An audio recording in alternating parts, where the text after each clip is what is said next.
my god. The abandoned studio. Oh, hello. Oh, Jesus! It's the witch that's been haunting the abandoned studio this whole time.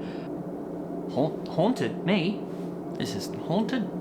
Oh my god, please don't kill me, you ugly, perverted witch! Hey, I'm only one of those things. Oh, Jesus! I'm sorry for breaking in. This is all my childhood trauma's fault. I'm sorry, childhood trauma.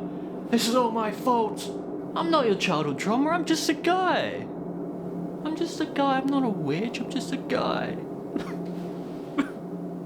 That's right, this week I watched the 2026 horror film Hokum by Damien McCarthy, starring Adam Scott as author Ohm Bauman, who travels to a haunted Irish hotel to finish his newest novel, with Peter Coonan and Michael Patrick as hotel staff Mal and Fergal, Florence Ordesh as bartender Fiona, and David Wilmot as Jerry.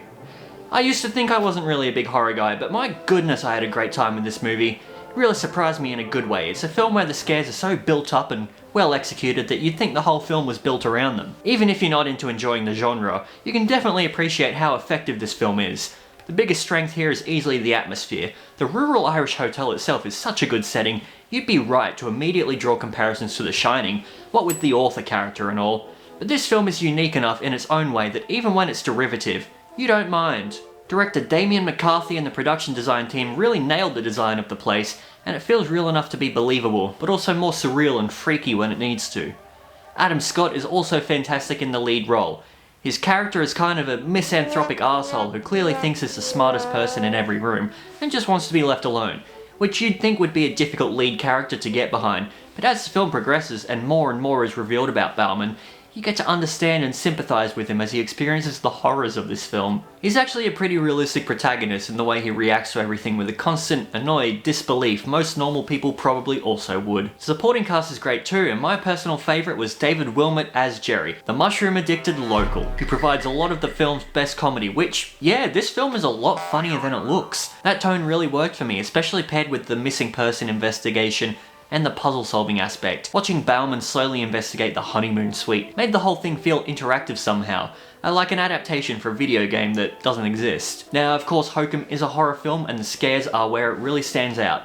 While it does mostly rely on jump scares, these are so well executed that you have to give credit. There are a couple of genuinely haunting figures in this movie that only appear briefly, but stick in your mind immediately.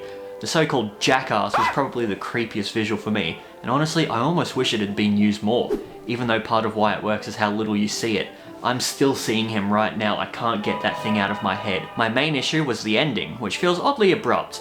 The movie spends a lot of time setting up different elements, but the central thread itself is barely present until the final act. Once you finally see it clearly, it's a little underwhelming compared to some of the other designs the film features, and the ending just kind of happens and it's all over before you really process it. Still, on a first watch, this was a genuinely fun experience in the most stressful way possible. I have no idea how well it'll hold up on rewatch once you know all the tricks, but the first time viewing was excellent. The characters keep even the non-horror scenes engaging, the atmosphere is fantastic, and the scares are some of the best of the year. Hokum looks like it might be another generic, elevated horror, trauma metaphor movie, just from the trailer, but it's actually a really creepy folk horror mystery with a lot more personality than that. I give it 8 thumbs up out of 10. Well, that's a wrap, so thanks for watching.